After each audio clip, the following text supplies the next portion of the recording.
আসসালামু আলাইকুম সবাইকে, আমি আনিকা তাসনিম। আজকে তোমাদেরকে আমি দেখাবো যে কোনো একটা তরলের সান্দ্রতা কি করে বের করতে হয়। তো সান্দ্রতা হচ্ছে তরলের একটা প্রপার্টি। এটাকে আমরা অনেকটা রিলেট করতে পারি, যখন কোনো রাস্তার উপর দিয়ে গাড়ি যায় তখন ঘর্ষণ হয়। তো কঠিন পদার্থে যেমন ঘর্ষণ হয়, সেরকম তরল পদার্থের এই যে পিছন দিকে আঁকড়ে ধরে রাখার যে একটা ক্ষমতা, অ্যাবিলিটি, সেটাকে আমরা বলে থাকি হচ্ছে সান্দ্রতা। অবশ্যই এই জিনিসটা আসলে অ্যানালজিক্যাল, এদের মাঝে যে সবকিছু সূত্র মিলে যাবে বা সবকিছু মিলে যাবে তেমন না, আমরা শুধু একটা আইডিয়া বুঝতে পারি। তো যেমন একটা কথা একটু চিন্তা করো, যখন আমাদের হাত থেকে হচ্ছে পানি পড়ে যায় তখন দেখা যায় যে ফ্লোরে পানি পুরো ছড়িয়ে পড়েছে, কিন্তু যখন হাত থেকে মধুর একটা জার ভেঙে পড়ে যায় তখন দেখা যায় পানি যতটা ছড়িয়েছে মধু কিন্তু ততটা ছড়ায়নি।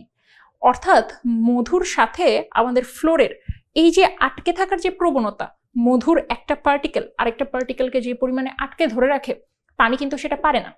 তো এই জিনিসগুলো কি কারণে হয় বা কি নিয়ে হয়, ওই জিনিসটা জানার চাইতে এখন সবচেয়ে বেশি জরুরি যেটা, সেটা হলো এক্সপেরিমেন্টের সাহায্যে সেটা বের করা।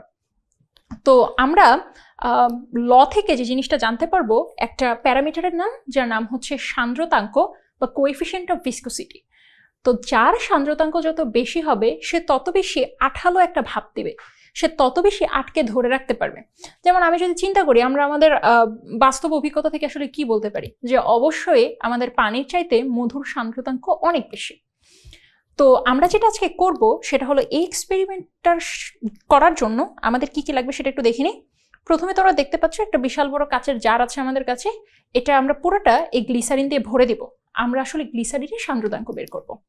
এছাড়া আমরা যেটা করব সেটা হলো আমাদের কাছে 3টা বল থাকবে এবং তারা কিন্তু বিভিন্ন ডায়ামিটারের। তো সেই ডায়ামিটারের বলগুলো আমরা উপর থেকে টুপ করে ছেড়ে দিব এবং উপর থেকে নিচে পড়তে কত সময় লাগে সেটা আমরা এই স্টপ ওয়াচের সাহায্যে বের করে ফেলবো। এছাড়াও এই যে এদের ডায়ামিটারগুলো মাপার জন্য তো আমাদের স্ক্রু গজ লাগবে। তো এই হচ্ছে সেই স্ক্রু গজটা। তো স্ক্রু গজ তো আসলে ছোট ছোট জিনিসের জন্য তৈরি করা হয়। তো যখন আমরা এই কাচের ব্যাসটা মাপবো সেটার জন্য আমাদের লাগবে হচ্ছে ভার্নিয়ার ক্যালিপার্স। এছাড়াও গ্লিসারিন কতটুকু সেই হাইটটা মাপার জন্য আমাদের লাগবে একটি মিটার স্কেল। তো তার আগে চলো একটা কাজ করি, আমরা একটু থিওরি থেকে দেখে আসি যে আমাদের কি কি জিনিসগুলো এখান থেকে জানতে হবে। তো একটা জিনিস একটু খেয়াল করে দেখো, যে ধরো কথার কথা, আমি হচ্ছে একটা বিকারে, এই হচ্ছে আমার একটা বিকার, আমি বিকার যে কোনো ধরনের তরল দ্বারা হচ্ছে পূর্ণ করলাম, সেটা গ্লিসারিন হতে পারে, মধু হতে পারে, তেল হতে পারে, এরকম করে আমরা পূর্ণ করলাম। এরপর আমি তার মাঝে একটা বস্তু ছেড়ে দিলাম, এটা যে কোনো ধরনের বস্তু হতে পারে। তো বস্তুটা যখন আমি ছেড়ে দেই তখনই বস্তুর ওজন W=mg কিন্তু খাড়া নিচের দিকে কাজ করে। আচ্ছা, এখন আমরা যখন হচ্ছে সাঁতার কাটি তখন আমরা কিন্তু একটু হালকা অনুভব করি।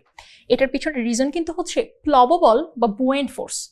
অর্থাৎ এটা কিন্তু একটা আপলিফট প্রেশার, বা যখন কোনো বস্তু পানির মাঝে দিয়ে বা যে কোনো তরলের মাঝে দিয়ে যখন ডুবে যাওয়ার চেষ্টা করে তখন তরলের একটা ঊর্ধ্বমুখী বল উপরের দিকে কাজ করে, সেটার নাম হচ্ছে বুয়েন্ট ফোর্স। তো সেটাকে আমরা এক্সপ্রেস করি হচ্ছে ভি রোজি দিয়ে। এছাড়াও আমরা তো মাত্রই শিখলাম যে সান্দ্রতা বলে আমাদের অন্য আরেকটা বল আছে যেটা চেষ্টা করবে এই বলটা যাতে নিচে নামতে না পারে, অর্থাৎ আটকে ধরে রাখবে। তো এই যে বলটা, সেটা হচ্ছে সান্দ্র বল বা ভিসকাস ফোর্স। তো এর যে সূত্রটা সেটা হলো 6πr-η-v। এটা এসেছে স্টোকসের সূত্র থেকে। তো আমরা এখন কি করব, আমরা তো জানি যে যখন কোনো বস্তু আসলে সাম্যাবস্থায় থাকে তখন আপ =ডাউন এই টাইপের হয় আর কি। তো এটা এটা এরকম করে আমরা বিভিন্ন হিসাব নিকাশ করে হচ্ছে যে সূত্রটা পাবো, সেটা হলো v = 2/9 rho solid minus rho fluid into r² into g। আচ্ছা, এখানে হচ্ছে গিয়ে আমাদের v হবে আর এই জিনিসটা হয়ে যাবে আমাদের ইটা বা সান্দ্রতাঙ্ক। ওকে, তো যাই হোক, তো এই যে ইটা বা সান্দ্রতাঙ্ক এটা আমরা গ্লিসারিনের জন্য বের করব, আর এই যে রো সলিড, রো ফ্লুইড, আর জি, ভি, এই সব কিছু হচ্ছে এখন আমাদের বের করতে হবে। তাহলে চলো এবার আমরা একটা কাজ করি, আমরা এই এক্সপেরিমেন্টটা এখন একটু টেবিলে করি। তো আমাদের প্রথম কাজ হচ্ছে এই যে আমাদের যে কাচের বয়ামটা বা সিলিন্ডারটা আছে, আমরা সেটা যে ব্যাসটা আছে সেটা পরিমাপ করে ফেলবো এই যে আমাদের যে স্লাইড ক্যালিপার্স আছে সেটার সাহায্যে। তো এখন আমরা কি করব, আমরা একটু মুখটা খোলার চেষ্টা করি। তো চলো এবার আমরা একটা কাজ করি, আমাদের এই যে সিলিন্ডারের বয়ামটা আছে এর যে ব্যাসটা সেটা আমরা এই স্লাইড ক্যালিপার্সের সাহায্যে মেপে ফেলি। তাহলে এই হচ্ছে এটাকে আমি বসালাম,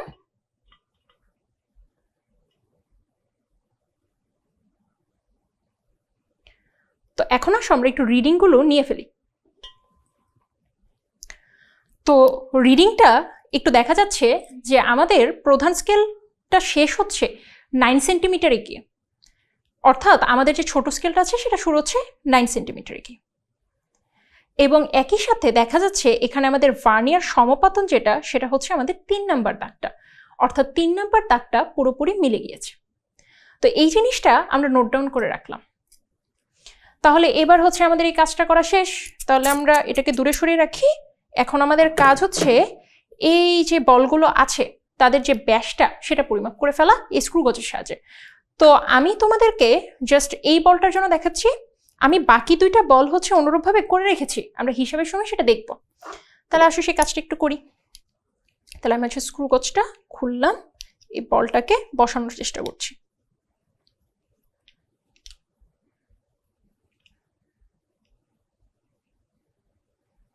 তাহলে এই হচ্ছে বলটা হচ্ছে আমাদের বসে গেল। এবার আমাদের কাজ হচ্ছে রিডিংগুলোকে ফার্স্টে লোকেট করে ফেলা। তাহলে প্রথমত আমরা যে জিনিসটা বুঝতে পারলাম সেটা হচ্ছে 20 মিলিমিটার হচ্ছে আমাদের রৈখিক স্কেলের পার্ট, এই যে 20 মিলিমিটার। এবং আমরা দেখতে পাচ্ছি যে আমাদের 88 নাম্বার দাগের সাথে রৈখিক স্কেল এবং বৃত্তাকার স্কেল মিলে গিয়েছে। তো তাহলে আমরা এটার জন্য যে বিষয়গুলো সেটা বুঝতে পারলাম স্ক্রু গজের সাহায্যে। তো বাকি দুটো আমি যেহেতু করে রেখেছি সেগুলো আমরা হিসাবে দেখব। তাহলে এটা আমাদের শেষ। এবার আসো আমরা একটা কাজ করি, আমরা আমাদের যে বোতলটা আছে সেখান থেকে গ্লিসারিনটা ঢেলে ফেলি।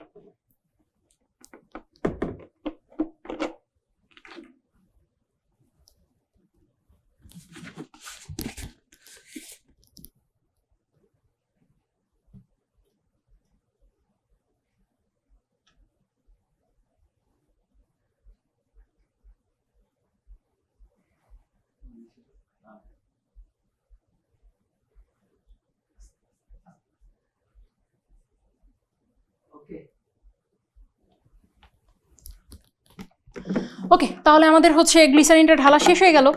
তো এই যে গ্লিসারিনটা ঢালা যে আমাদের শেষ হয়ে গেল, এবার আমরা একটু স্কেলের সাহায্যে পরিমাপ করে ফেলি যে এইটার দৈর্ঘ্যটা আসলে কত লেংথ পর্যন্ত বা হাইট পর্যন্ত এটা উঠেছে। তো এই হচ্ছে আমরা এখানে এটা ধরলাম। তো আমরা খেয়াল করে দেখছি যে মোটামুটি 34 সেন্টিমিটারের দিকে এটা এই হাইট পর্যন্তই গ্লিসারিনটা উঠেছে। সো এখানে কিছুটা ইনএকুরেসি আসলে হতে পারে, কারণ যেহেতু আমাদের বয়ামের পাটা একটু কার্ভেচার টাইপের, তো এই ইনএকুরেসিগুলো সাধারণত আমাদের যে হিসাব আছে সেখানে অমিট হয়ে যাবে, কারণ যেহেতু বড় ধরনের ক্যালকুলেশন। তাহলে এই জিনিসটা আমরা করে ফেললাম। এখন আমাদের কাজ হচ্ছে আমরা এই বলগুলো একটা একটা করে উপর থেকে নিচে ফেলবো। তো আমরা তো যখন স্লাইডে দেখেছি তখন দেখেছি যে ওজন হচ্ছে নিচের দিকে কাজ করে, সান্দ্র বল উপরের দিকে কাজ করে, আর আমাদের যে প্লবো বল সেটা উপরের দিকে কাজ করে। তো আমরা তো জানি যে ভেক্টর যোগের নিয়ম অনুসারে যখন দুইটা বল পরস্পর বিপরীত দিকে এবং সমানভাবে হচ্ছে কাজ করে, তখন তার উপরে যে ফোর্স সেটা শূন্য হয়ে যায়, অর্থাৎ ত্বরণ শূন্য হয়ে যায়, সে সমবেগ প্রাপ্ত হয় এবং সেই সমবেগ নিয়ে কিন্তু সে নিচের দিকে নামবে।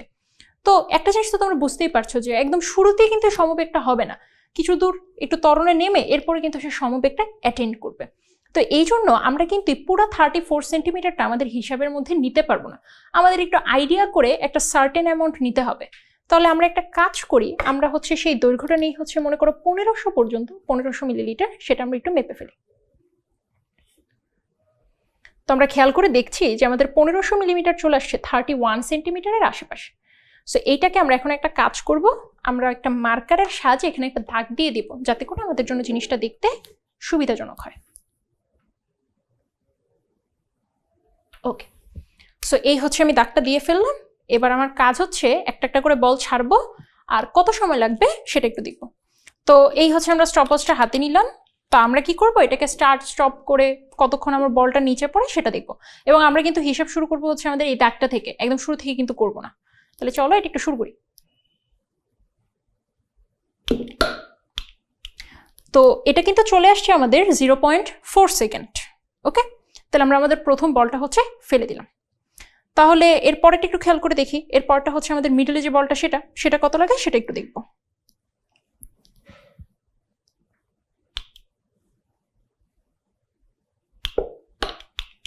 তো এটা চলে আসছে আমাদের 0.94 সেকেন্ড। ওকে, তাহলে এটা হচ্ছে আমরা লিখলাম। এবার আমরা আমাদের সবচেয়ে ছোট যে বলটা সেটা একটু দেখি কত আসে।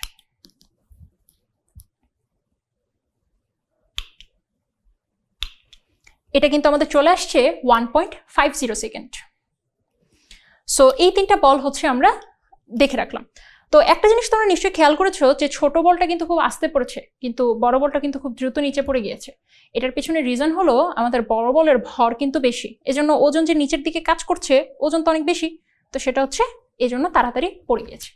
তো আমাদের হচ্ছে এখানে যত ধরনের কাজ কারবার করার দরকার ছিল সেগুলো শেষ হয়ে গিয়েছে। চলো আমরা এখন একটু হিসাবগুলো দেখে ফেলি। তো আমরা তো মোটামুটিভাবে সিলিন্ডারের ব্যাস যেটা সেটা স্লাইড ক্যালিপার্সের সাহায্যে মেজার করেই ফেলেছি।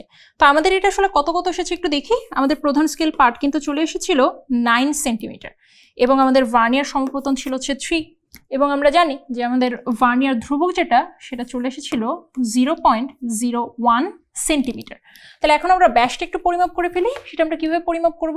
9 প্লাস 0.01 ইন্টু 3, তো এটা চলে আসবে 9.03 সেন্টিমিটার। তো আমাদের যেহেতু ভার্নিয়ার ক্যালিপার্স বা স্লাইড ক্যালিপার্সে কোনো ধরনের কোনো ত্রুটি ছিল না, এই জন্য সংশোধনের পরেও এই জিনিসটা একই থাকছে। সো আমরা এটা নোট ডাউন করে ফেললাম 9.03 সেন্টিমিটার। ওকে, তাহলে এই জিনিসটা আমাদের শেষ হলে এবার আমরা বলে চলে যাই। তো আমাদের যে বলের ব্যাপারটা, আমাদের কিন্তু বল ছিল টোটাল 3টা, যার মধ্যে আমি তোমাদেরকে একটা দেখিয়েছি, বাকি 2টা কিন্তু আমি করে রেখেছি। তাহলে আমরা কিন্তু সবচেয়ে বড় যে বলটা সেটা হচ্ছে দেখেছি, তাই না? তাহলে সেটাই হচ্ছে কি আমরা একটু লিখে ফেলি। তো এখানে হচ্ছে কি আমার নোট ডাউন করা আছে। তাহলে আমার বল নাম্বার 1, 2, 3। বল 1 হচ্ছে সবচেয়ে বড়, 2 হচ্ছে মাঝারি, 3 হচ্ছে সবচেয়ে ছোট। তো আমাদের যে বলটা সেটার হচ্ছে রৈখিক স্কেল পার্ট চলে এসেছিল 20 মিলিমিটার, এবং সেখানে বৃত্তাকার স্কেল পার্ট ছিল হচ্ছে 88। তো এদের সবারই লঘিষ্ঠ গণন আসলে 0.01, 0.01, 0.01।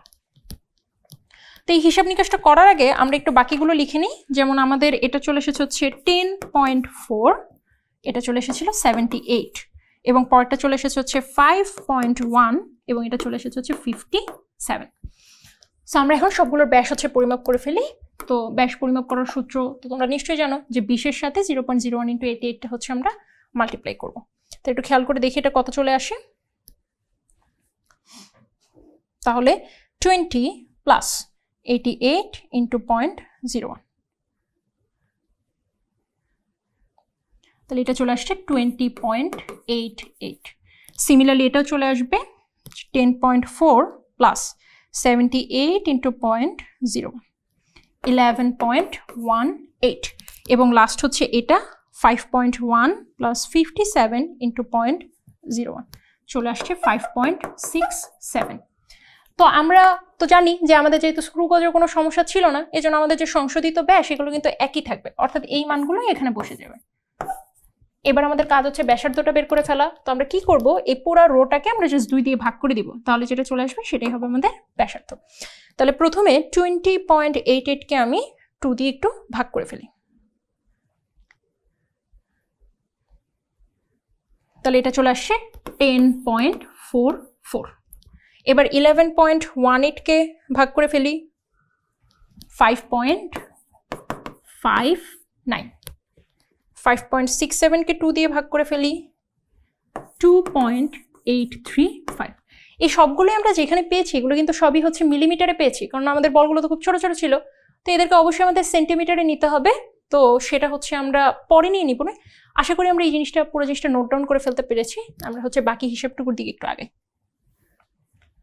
তো আমরা এখন গোলকগুলোর বাকি যে ফার্দার ক্যালকুলেশনগুলো সেগুলো একটু করে ফেলি। তাহলে আমাদের গোলক নং 1, 2, 3 এরকম ছিল। তো গোলকের ব্যাসার্ধগুলো তো আমরা হচ্ছে পরিমাপ করে ফেলেছিলাম, সেটা চলে এসেছিল হচ্ছে প্রথমটা 10.44। তো তোমরা তো একটা জিনিস খেয়াল করেছো, আমাদের সূত্রে কিন্তু আর লাগবে না, লাগবে হচ্ছে আর স্কোয়ার। তো এই জন্য আমরা এটা ডাইরেক্ট স্কোয়ারটুকু বের করে ফেলি একদম।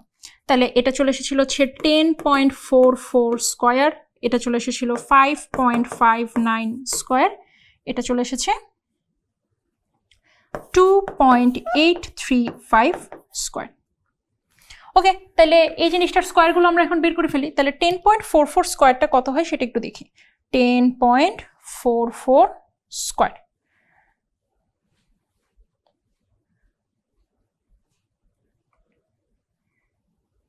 10.44 স্কোয়ার। তাহলে এটা চলে আসলো হচ্ছে, অন্য কালারের পেন দিয়ে লিখি, এটা চলে এসেছে হচ্ছে 109। ওকে, এবার আমরা 5.59কে একটু স্কোয়ার করে ফেলি, এটা চলে আসলো 31.25। 2.835 যেটা, সেটাকে হচ্ছে আমরা এখন একটু স্কোয়ার করে ফেলি 8.04। তো এগুলো সবই একক, কিন্তু হচ্ছে মিলিমিটার স্কোয়ারে আমরা এখন পর্যন্ত বের করেছি, মিলিমিটার স্কোয়ার। তো আমাদের আসলে এসআই ইউনিটে রাখার জন্য কি করতে হবে বলতো, মিটার স্কোয়ারে হচ্ছে বের করতে হবে। সো মিটার স্কোয়ারে বের করার জন্য বাকি জিনিসটা আমরা হচ্ছে এখানে লিখে নিচ্ছি।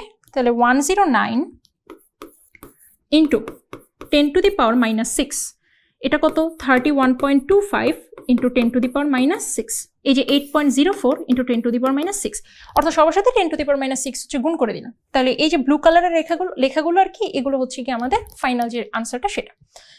এবার আসো আমরা একটু সময়টা পরিমাপ করে ফেলি। এই যে আমরা হচ্ছে উপর থেকে নিচে ফেলেছিলাম, তারপর হচ্ছে স্টপওয়াচ দিয়ে যেগুলো বের করেছিলাম সেগুলো আমাদের একটু বের করতে হবে। এখন সেগুলো একটু নোট ডাউন করে ফেলে। প্রথমে সময় লেগেছিল 0.4, পরে লেগেছিল 0.97, এরপরে 1.47, এইটার একক হলো সেকেন্ড। তো তোমাদের নিশ্চয়ই মনে আছে আমরা যখন প্রথম মিটার স্কেল দিয়ে হচ্ছে পরিমাপ করেছিলাম তখন এটা চলে এসেছিল হচ্ছে 34 সেন্টিমিটার। তো আমাদের কাজ হচ্ছে এই 34 সেন্টিমিটারটাকে আমরা 0.34 মিটার লিখে ফেলবো, তারপর সেটাকে টিগুলো দিয়ে ভাগ করে দেবো, সিম্পল অ্যাজ দ্যাট। তাহলে আমাদের প্রথম কাজ হচ্ছে আমরা 0.34কে ভাগ করছি হচ্ছে 0.4 দিয়ে, 0.85 মিটার পার সেকেন্ড। এরপর আমাদের কাজ হচ্ছে ওই যে 0.34 সেটাকে আমরা ভাগ করব হচ্ছে 0.97 দিয়ে, চলে আসছে 0.35, এবং লাস্ট 0.34কে আমরা ভাগ করব 1.47 দিয়ে, এটা চলে আসছে 0.23 মিটার পার সেকেন্ড। তো আমরা নিশ্চয়ই খেয়াল করেছিলাম যে আমাদের বড় যে গোলকগুলো আছে সেগুলো কিন্তু টুপ করে পড়ে গিয়েছে, আর যে ছোট গোলক এটা কিন্তু ধীরে ধীরে স্লোলি হচ্ছে পড়েছে। তো খেয়াল করে দেখো আমরা কিন্তু তাই পেলাম, আমাদের বড় গোলকের বেগ কিন্তু বেশি 0.85 মিটার পার সেকেন্ড, আর ছোট গোলকের কিন্তু অনেক কম 0.23 মিটার পার সেকেন্ড। এই জন্যই কিন্তু ছোট গোলকটা আমরা খুব সুন্দর মতো স্টপওয়াচে ধরতে পেরেছি। তো এখন আমাদের কাজ হচ্ছে প্রান্তিক বেগ বের করা। তো প্রান্তিক বেগ যদি বের করি তাহলে এই বেগটা আবার কি, আমি কিন্তু তোমাদের বলেছিলাম যে শুরুতেই কিন্তু সবসময় কিন্তু শুরুতেই কেউ বা কোনো বস্তু কিন্তু প্রান্তিক বেগ বা সমবেগ অর্জন করে না, সে কিছু দূর নিচে গিয়ে করে। এই জন্য কিন্তু আমরা মার্কারে একটা দাগ কেটেছিলাম। তো আমাদের এখানে ক্যাপিটাল এইচ যেটা, সেটা হবে আমরা 31 সেন্টিমিটার ধরেছিলাম, অর্থাৎ 0.31 মিটার। এখানে স্মলার যেটা, সেটা হচ্ছে আমাদের গোলকের ব্যাসার্ধ, স্মলার যেটা সেটা আমি কিন্তু এখানে আর স্কোয়ারের ভ্যালু রেখেছি, আমাদের কিন্তু এই যে এই মানগুলো লিখতে হবে, এগুলো স্কোয়ার ছাড়া যেটা সেটা। আর আমাদের বাকি থাকলো হচ্ছে ক্যাপিটাল আর। ক্যাপিটাল আর হচ্ছে আমাদের বয়ামের যে ব্যাসটা সেটা। তো বয়ামের ব্যাসটা হচ্ছে আমরা কত পেয়েছিলাম,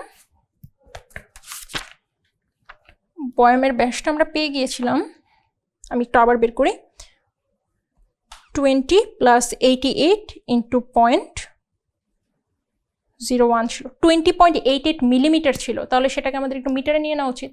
তাহলে আমাদের ক্যাপিটাল আর এর ভ্যালু চলে আসলো 0.021 মিটার, এটা চলে আসলো। ওকে, তাহলে আমরা শুরু করি। তাহলে এই জায়গাটার দিকে একটু খেয়াল করি, আমি একটা ক্যালকুলেশন দেখাচ্ছি, বাকিগুলো হচ্ছে গিয়ে আমি ক্যালকুলেটর করে দেবো। First of all V prime কত আসছে দেখো, 0.85 ইন্টু 1 + 2.4। স্মলারের ভ্যালু আমার কত দেখো তো, 10.44 মিলিমিটার ছিল। তাহলে এটাকে আমার 10.44 আমরা রাখতে পারি, অথবা হচ্ছে জাস্ট ক্যাপিটাল আর দিয়ে করলেও হয়। তাহলে এটা চলে আসছে 10.44 into 10⁻⁻2 divided by capital R. Capital আমি কত বের করলাম, 0.021। ও আরেকটা কথা, এখানে কিন্তু 10⁻⁻2 হবে না, 10⁻³ হবে, কারণ এগুলোকে কিন্তু আমরা মিটারে নিচ্ছি, সেন্টিমিটারে না। সো এটা হলো ওকে। এরপরে হচ্ছে আমরা ব্র্যাকেটটা ক্লোজ করলাম, ইন্টু 1 + 3.33 ইন্টু স্মল আর এর যে ভ্যালু সেটা কত এসেছিল আমাদের, 10.44 ইন্টু 10⁻³ ডিভাইডেড বাই এইচ এর যে ভ্যালুটা সেটা কিন্তু আমাদের মনে রাখতে হবে 0.31 মিটার, 0.31 মিটার ব্র্যাকেট ক্লোজ। এবারে বিশাল বড় মানটা হচ্ছে আমরা একটু ক্যালকুলেটরে বের করার ট্রাই করি। 0.85 1 plus 2.4 into 10.44 into 10 to the power minus 2, আচ্ছা 10 to the power minus 3 divided by হচ্ছে 0.021, এবার হচ্ছে আমরা ব্র্যাকেটটা ক্লোজ করলাম, into 1 plus 3.33 into 10.44 into 10 to the power minus 3,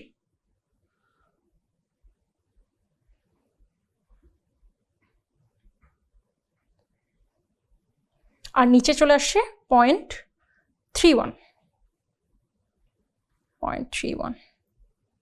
ওকে, তাহলে এটা করলে আমাদের চলে আসছে 2.1। তাহলে এটা আমরা একটু অন্য কালার দিয়ে লিখি, এটা চলে আসলো আমার 2.1। তো যাই হোক, এটা হচ্ছে কি আমাদের কারেক্টিং যে বেগটা সেটা। তো আমরা হচ্ছে বাকি বেগগুলো একটু সিমিলার ওয়েতে বের করে ফেলি। তো এরপরের যে বাকি বেগটা সেটা হবে হচ্ছে গিয়ে আমাদের 0.35 ইন্টু 1 প্লাস 2.4 ইন্টু 10.44 এর জায়গায় এখন হবে হচ্ছে 5.59। তাহলে আমরা লিখে ফেলি 5.59, তাহলে 5.59। আচ্ছা, আর নিচে হচ্ছে 0.021 সেটা থাকলো, ইন্টু 1 প্লাস 3.33, আবারও আমার 10.44 এর জায়গায় হয়ে যাচ্ছে 5.59। তো এটা করলে আমাদের চলে আসছে হচ্ছে 0.61। আমাদের লাস্ট হচ্ছে গিয়ে এটার জন্য আমরা যেটা করবো সেটা হচ্ছে এটার বেগটা কত, 0.23। তাহলে 0.23 লিখলাম, এরপর 1 প্লাস 2.4 ইন্টু, এখন কিন্তু আমাদের 2.835, তাহলে আমি একটু লিখে ফেলি 2.835। সিমিলারলি আমাদের ওই জায়গাটা একটু কারেক্ট করতে হবে, ওইটাও হয়ে যাবে 2.835। এটা চলে আসলো 0.314 এত মিটার পার সেকেন্ড। তো আমরা তো আমাদের সবকিছু মোটামুটি বের করে ফেলেছি। এবার গ্রাফটা ঠিকঠাকভাবে আঁকার জন্য, অর্থাৎ আমাদের একটা প্যারামিটার বের করতে হবে, সেটা হচ্ছে v/r²। তো একটা কাজ করি, আসো আমরা একটু v/r² বের করে ফেলি। তাহলে এখানে আমরা v/r² বের করে ফেলবো। তাহলে প্রথম কেসে আমাদের v এর ভ্যালু কত দেখো তো, 2.1, গ্রিন কালার দিয়ে যেটা লেখা সেটা 2.1। তো r² আমার কত বলো তো, এই যে 10.44 whole square into 10 to the power minus 6। তাহলে 10.44 whole square into 10 to the power minus 6। তাহলে এটা একটু দেখি আমরা কত আসে। এটা চলে আসছে 7800 চলে আসছে। ওকে, খুব ভালো কথা। এবার হচ্ছে আমরা পরেরটায় চলে যাই। পরেরটা কি হবে তাহলে, 0.61 divided by 5.59 whole square into 10 to the power minus 6। তাহলে সেটা একটু দেখে ফেলি আমরা কত আসে। তাহলে শুরুতে হবে 0.61 divided by 5.59 whole square into 10 to the power minus 6। এটা চলে আসছে 11907। ওকে, খুব ভালো কথা। আমাদের লাস্টটা বাকি, সেটা যাবে 0.314 divided by 0.314 divided by 2.835 whole square into 10 to the power minus 6। তাহলে এটা আমাদের চলে আসছে 39068। তাহলে এই যে v/r² এর ভ্যালুগুলো আমরা পেয়ে গেলাম, এখন আমরা এদের গড়টাকে করে ফেলবো। তাহলে গড়ের জন্য আমাদের কি করতে হবে, 7800 প্লাস 11907 প্লাস 39068, এটাকে আমরা যোগ করে 3 দিয়ে ভাগ করে দিব, যেহেতু আমাদের 3টা বল ছিল তাই। প্লাস সেটা একটু করে ফেলি। তাহলে 7800 প্লাস 11907 প্লাস 39068 ডিভাইডেড বাই আমাদের চলে আসছে 3। এটা করলে আমাদের গড় চলে আসছে, আচ্ছা গড়টা হচ্ছে আমরা অন্য একটা কালার দিয়ে একটু লিখে নিই। তাহলে গড়টা আমাদের চলে আসছে 19590। 19590 এই মানটা আমরা এখন একটু ঠিক করে রাখি। তাহলে 19590। ওকে, এবার আমাদের একটু গ্রাফটা আঁকতে হবে। তো চলো এখন আমরা একটু গ্রাফটা এঁকে ফেলি। তো গ্রাফটা আঁকার জন্য আমাদের প্রথম কাজ হচ্ছে আমাদের যে এক্স এক্সিস আছে এবং ওয়াই এক্সিস আছে সেই মানগুলো হচ্ছে কি আমাকে ফার্স্ট অফ অল একটু বের করে ফেলতে হবে। তাহলে আমরা একটা কাজ করি, যেহেতু ভি ভার্সেস আর স্কোয়ার, তাহলে আমাদের ওয়াই এক্সিস বরাবর হবে হচ্ছে ভি আর আর স্কোয়ার হবে হচ্ছে কি আমাদের এক্স এক্সিস বরাবর। তো একটু যদি আমাদের মনে থেকে থাকে তাহলে আমাদের ভি এর যে ভ্যালুগুলো ছিল সেগুলো ছিল হচ্ছে 2.1, 0.61, 0.314 এই জাতীয় ভ্যালু। তাহলে আমরা একটা কাজ করতে পারি, আমরা এইভাবে লিখতে পারি যে এটা সে কথার কথা হচ্ছে 0, এটা তাহলে হবে 0.5, এটা হয়ে গেল 1, 1.5, 2, 2.5। সো এদিক বরাবর আমরা লিখে ফেললাম। এবার আমাদের হচ্ছে আর স্কোয়ারের যে ভ্যালুটা সেটা হচ্ছে বের করতে হবে। তো আর স্কোয়ারের ভ্যালু বের করার আগে আমাদের যে কাজটা করতে হবে যে আমাদের আর স্কোয়ারের ভ্যালুগুলো আসলে কি কি ছিল। প্রথমটা ছিল হচ্ছে 10.44 whole square into 10 to the power minus 6। তো আমরা 10 টু দি পাওয়ার মাইনাস 6টা হচ্ছে গিয়ে না লিখি, এটা আমরা পরে হয়তো হিসাব করে নিব। তাহলে 10.44 হোল স্কোয়ার আমাদের কত চলে আসছিল? চলে আসছিল হচ্ছে 108। সিমিলারলি আমাদের পরে যেটা ছিল সেটা ছিল হচ্ছে 5.59 হোল স্কোয়ার, সেটা চলে আসলো 31। এবং এরপরে যেটা ছিল সেটা হচ্ছে 2.835 হোল স্কোয়ার, এটা আমাদের চলে আসলো 8। তাহলে আমাদের সংখ্যাগুলো আসলে কিরকম করে দিলে বেটার হয় সে কথার কথা আমরা দিলাম। এটা হচ্ছে আমার 10, 20, 30, 40, 50, 60, 70, 80, 90, 100। খেয়াল করে দেখো আমাদের এই পাশ এটা হচ্ছে 110। তো আমরা এখন একটা কাজ করি, আমাদের কাজ হচ্ছে কি এখন জাস্ট গ্রাফটুকুকে প্লট করে ফেলা। তো এর আগে আমরা একটা কাজ করে ফেলি, এই জায়গায় হচ্ছে আমরা একটু 10 টু দি পাওয়ার মাইনাস 6 দিয়ে ফেলি, কারণ আমরা তো আসলে মিলিমিটার স্কোয়ারকে মিটার স্কোয়ারে নিয়েছি। তো আমাদের প্রথমটা হচ্ছে 108, তাহলে এই যে 108 এই পয়েন্টটা, তো এই দিক বরাবর আমাদের সেটার করেসপন্ডিং বেগটা ছিল হচ্ছে 2.1। তাহলে এটা যদি 2 হয় এটা হচ্ছে আমার 2.1। তাহলে এই যে দিক বরাবর গেল, এই যে এই সাইডে একটা পয়েন্ট হবে। এরপর এটা হচ্ছে আমার 31, এই হচ্ছে আমাদের 31, এর করেসপন্ডিং ছিল হচ্ছে 0.61। তাহলে এই যে 0.61। ওকে, তাহলে এটা আমরা করতে পারলাম। এরপরে যেটা ছিল সেটা হচ্ছে 8, এইটা আমাদের কোন জায়গায় বলো তো? এই জায়গায় হচ্ছে আমাদের 8, আর 8 এর করেসপন্ডিং ছিল হচ্ছে আমাদের 0.314। তাহলে এই যে 0.314, তাহলে এই দিক বরাবর গেলে আমাদের পয়েন্ট হয় কিন্তু এইটা। তাহলে এই তিনজনকে হচ্ছে আমরা এখন একটা স্ট্রেট লাইন দিয়ে যোগ করে ফেলি। তাহলে এই যে আমরা তিনজনকে হচ্ছে স্ট্রেট লাইন দিয়ে যোগ করে ফেলতে পারলাম, আর আমরা কিন্তু এটা এক্সপেক্ট করেছিলাম কারণ এদের রিলেশনশিপ কিন্তু আসলে প্রপোর্শনাল।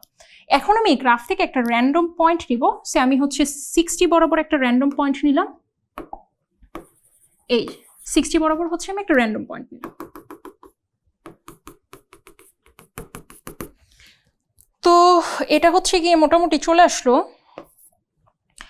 1.3 বা 1.4 এরকম। তো আমি এটাকে হচ্ছে 1.4 ধরলাম। ওকে, তাহলে আমাদের স্লোপ চলে আসছে 1.4 ডিভাইডেড বাই হচ্ছে 60 into 10 to the power minus 6। তাহলে আমরা একটু দেখি এটা কত চলে আসে। তাহলে 2.4 নিচে হচ্ছে 60 into 10 to the power minus 6।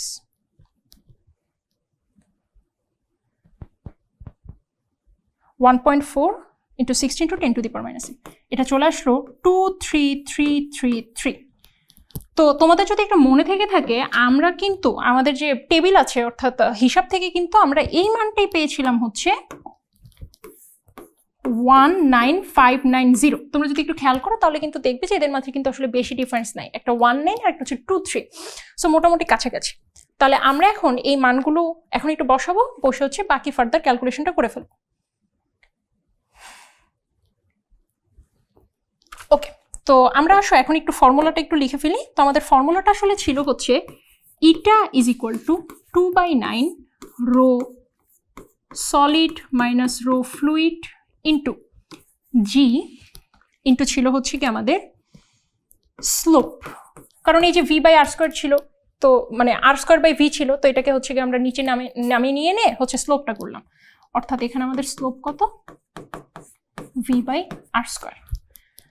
তো এখন হচ্ছে কিছু জিনিস আমাদের একটু জানতে হবে। একটা হচ্ছে রো সলিড, আমরা কিন্তু স্টিলের বল ইউজ করেছি, সো আমাদের স্টিলের বলের জন্য 7800 কেজি পার মিটার কিউব।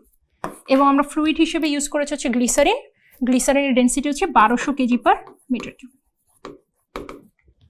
তো এখন আসলে আমরা মানগুলো বসিয়ে দিই। তাহলে আমরা প্রথমে হচ্ছে একটু মনে করার ট্রাই করি। আমরা স্লোপ থেকে পেয়েছিলাম 23333, আর আমাদের যে টেবিল ছিল সেখান থেকে আমরা স্লোপ পেয়েছিলাম হচ্ছে 19590। তাহলে আমরা প্রথমে এটা টেবিল থেকে যেটা পাই সেটা বের করি।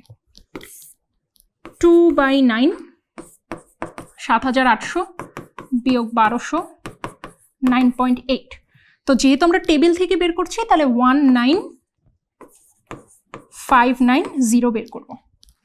তাহলে 19590টা হচ্ছে কি আমরা বের করলাম।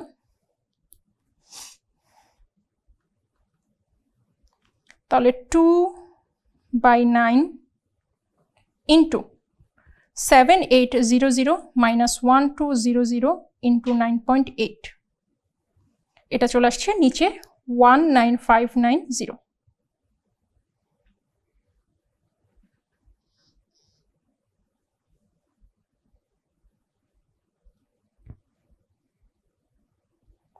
তাহলে এটা চলে আসছে হচ্ছে আমাদের 0.73। ওকে, তাহলে এটা 0.73 চলে আসলো। এবার আমরা যেটা করব সেটা হলো আমাদের যে স্লোপ আছে সেই স্লোপের মান যেটা সেটা হচ্ছে বসিয়ে দিই। তাহলে জাস্ট সব কিছু একই থাকবে, আমাদের যেটা হবে সেটা হচ্ছে এখানে 23333 বসে যাবে। তাহলে সেটা একটু বসিয়ে ফেলি, 2333। এটা করলে এটা চলে আসলো হচ্ছে 0.61। এটা আমরা কি পেলাম, এটা গ্রাফ। তো একটা থেকে আসলো হচ্ছে 0.73, অন্যটা থেকে আসলো হচ্ছে 0.61। তার মানে এদের মাঝে কিন্তু মোটামুটি খুব বেশি কিন্তু একটা ডিফারেন্স নেই। এটা হতে পারে আমি যেহেতু হচ্ছে এখানে রাফলি গ্রাফ এঁকেছি সেটার কারণে একটা সমস্যা হতে পারে, বা আমরা যদি হচ্ছে আর একটু বড় মাপের হচ্ছে গ্লিসারিন নিতাম তাহলে হয়তো বা আমরা খুব ইজিলি হচ্ছে ভালো মতো স্টপওয়াচ দিয়ে কী করে নিচে নামে সেটা বের করতে পারতাম। তো এই জিনিসটা মোটামুটি আমাদের একটা রাফ আইডিয়া। তো আমরা হচ্ছে দুইটা ভিন্ন পদ্ধতির সাহায্যে গ্লিসারিনের যে সান্দ্রতাঙ্ক সেটা বের করে ফেলতে পারলাম। আশা করি তোমরা পুরো জিনিসটা বুঝতে পেরেছো। তোমরা অবশ্যই ট্রাই করবে যে পানিতে পড়লে কীরকম হয় বা তেলে পড়লে কীরকম হয়, তারপরে এগুলোর তুলনা করবে, দেখবে যে আমাদের পানির সান্দ্রতাঙ্ক এটার চেয়ে অনেক কম আসবে। তো আশা করি তোমরা পুরো বিষয়টা ভালো মতো বুঝতে পেরেছো।